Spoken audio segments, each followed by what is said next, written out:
Butter ಇದಾಗ್ತಿದ್ದಂಗೆ melt ಆಗ್ತಿದ್ದಂಗೆ ಸ್ವಲ್ಪ garlic, ಬೆಳ್ಳುಳ್ಳಿ,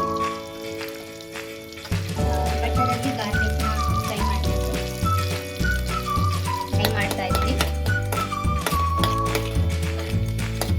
so ನಮ್ಮ ಹತ್ರ ಕಲರ್ಫುಲ್ ನಿಮ್ಮ ಮನೇಲಿ ಏನೇನು ವೆಜಿಟೇಬಲ್ಸ್ ಇದೆಯೋ ಎಲ್ಲ ನೀವು ಹಾಕ್ಬೋದು. ಸೊ ನಮ್ಮ ಮನೇಲಿ ನನ್ನ ಹತ್ರ ಇದ್ದಿದ್ದು ಸ್ವೀಟ್ ಕಾರ್ನ್ ಎಲ್ಲ ಹಾಕ್ತಾ ಇದ್ದೀನಿ. ಫ್ರೈ ಆದಮೇಲೆ ಮನೇಲಿ ನಿಮ್ಮ ಹತ್ರ ಯಾವ್ಯಾವ ವೆಜಿಟೇಬಲ್ಸ್ ಇದೆಯೋ ನೀವು ಅದನ್ನೆಲ್ಲ ಯೂಸ್ ಮಾಡ್ಕೊಂಡು ಬಟರಲ್ಲಿ ಫ್ರೈ ಮಾಡ್ಕೊಳ್ಳೋದು. ಈ ಬಟರ್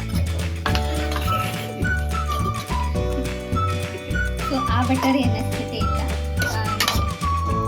ಇದು ಯಾವ ಬಟರ್ ಆದರೂ ಹಾಕ್ಬೋದು. ಹಿಂದೆಗಡೆ ನನ್ನ ತಮ್ಮನ ವಾಯ್ಸ್ ಇಗ್ನೋರ್ ಮಾಡಿ. ಓಕೆ, ಸೊ ಇದು ಫ್ರೈ ಆಗ್ತಾ ಇದೆ. ಸ್ವಲ್ಪ ಉರಿ ಜಾಸ್ತಿ ಕೊಡ್ತಾ ಇದ್ದೀನಿ.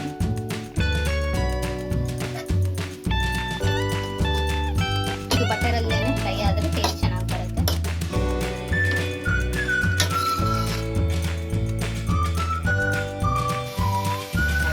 ಸೊ ಟೊಮೆಟೊ ಇಷ್ಟ ಇರೋರು ಹಾಕ್ಬೋದು, ಇಷ್ಟ ಇಲ್ಲದಿರೋರು ನೆಸೆಸಿಟಿ ಇಲ್ಲ. ಸೊ ನಾನು ಇವಾಗ ಏನೇನು ವೆಜಿಟೇಬಲ್ಸ್ ಹಾಕಿದ್ದೀನಿ ಅಂದರೆ ಟೊಮೆಟೊ, ಕ್ಯಾಪ್ಸಿಕಮ್, ಆನಿಯನ್, ಕ್ಯಾರೆಟು ಮತ್ತು ಕ್ಯಾಬೇಜ್ ಇತ್ತು ಮನೇಲಿ, ಸ್ವಲ್ಪ ಕ್ಯಾಬೇಜು ಆ್ಯಂಡ್ ಸ್ವೀಟ್ ಕಾರ್ನ್ ಇತ್ತು. ನಾನು ಆ್ಯಕ್ಚುಲಿ ಸ್ವೀಟ್ ಕಾರ್ನ್ ತಿನ್ನೋಕ್ಕೆ ಅಂತ ಬೇಯಿಸ್ಕೊಂಡಿದ್ದೆ, ನಾನು ಅದನ್ನೇ ಕಟ್ ಮಾಡಿ ಹಾಕಿದ್ದೀನಿ. ನೀವು ಹಸಿ ಸ್ವೀಟ್ ಕಾರ್ನ್ ಕೂಡ ಹಾಕ್ಬೋದು.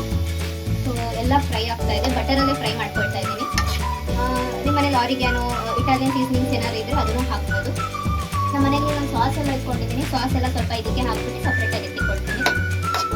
ಇದು ಸ್ವಲ್ಪ ಫ್ರೈ ಆಗಬೇಕು. ಸೊ ನನ್ನ ತಮ್ಮ ಹೇಳಿದ ಉಪ್ಪು ಹಾಕಿದ್ರೆ ಜಲ್ದಿ ಬೇಯುತ್ತೆ ಅಂತ. ಸೊ ನಾನು ಸ್ವಲ್ಪ ಉಪ್ಪು ಹಾಕ್ತಾ ಇದ್ದೀನಿ. ಸೊ ನಾನು ಇದಕ್ಕೇನೆ ಒಂದು ಸ್ವಲ್ಪ ಸಾಸ್ ಹಾಕ್ಕೊಳ್ತಾ ಇದ್ದೀನಿ.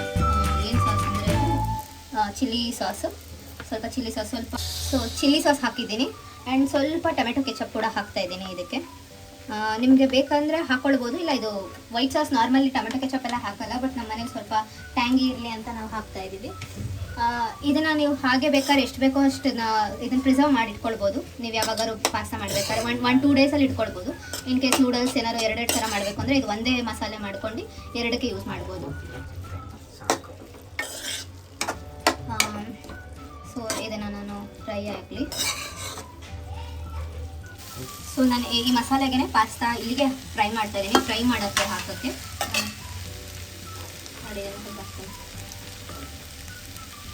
ಸೊ ಈ ಫ್ರೈ ಆದರೆ ಸ್ವಲ್ಪ ಆಯಿಲಲ್ಲಿ ನಾವು ವೈಟ್ ಸಾಸ್ ಸಪ್ರೇಟಾಗಿ ಮಾಡ್ಕೊಂಡು ಸಪ್ರೇಟಾಗಿ ಮಾಡ್ಬೋದು.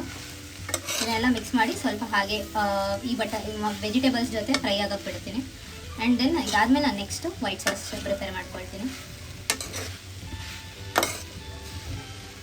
ಸೊ ಬಟರ್ ಹಾಕ್ತಿದ್ದಂಗೆ ಇದಾಗ್ತಿದ್ಮೇಲೆ ಸ್ವಲ್ಪ ಇದಕ್ಕೆ ಮೈದಾ ಮಿಕ್ಸ್ ಮಾಡೋಣ.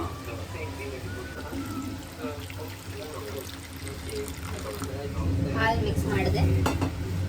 ಹಾಲು ತಣ್ಣಕ್ಕಿದ್ರೆ ಮಿಕ್ಸ್ ಹಾಕ್ಬೋದು. ಚಿಲ್ಲಿ ಫ್ಲೇಕ್ಸ್ ಇಲ್ಲ, ನಾನು ಇದಕ್ಕೆ ಸ್ವಲ್ಪ ಖಾರದ ಪುಡಿ ಹಾಕ್ತಾ ಇದ್ದೀನಿ. ಪೆಪ್ಪರ್ ಪೌಡರ್ ಇದ್ದರೆ ಪೆಪ್ಪರ್ ಪೌಡರ್ ಹಾಕ್ಬೋದು. ಸ್ವಲ್ಪ ಸಾಲ್ಟ್ ಹಾಕ್ತಾ ಇದ್ದೀನಿ ಬಿಕಾಸ್ ಇದು ವೈಟ್ ಸಾಸ್ ಟೇಸ್ಟ್ ಇರುತ್ತೆ. ನೋಡಿ ಇದು ಫುಲ್ ಹಾರ್ಡ್ ಆಗೋಗಿದೆ, ಇದಕ್ಕೆ ಇನ್ನೂ ಸ್ವಲ್ಪ ಹಾಲು ಮಿಕ್ಸ್ ಮಾಡ್ಕೊಳ್ಬೋದು. ಹಾಲು ಮಿಕ್ಸ್ ಮಾಡಿಕೊಂಡ್ರೆ ಇನ್ನೂ ಸ್ವಲ್ಪ ಲಿಕ್ವಿಡ್ ಜಾಸ್ತಿ ಬರುತ್ತೆ, ಬಿಕಾಸ್ ನಾವು ಪಾಸ್ತಾ ಕನ್ಸಿಸ್ಟೆನ್ಸಿ ಜಾಸ್ತಿ ತೊಗೊಂಡಿದ್ದೀವಿ. ಇದು ಚೀಸ್ ಹಾಕ್ತೀನಿ, ಇದನ್ನು ಬಿಸಿ ಯೂಸ್ ಮಾಡಲ್ಲ.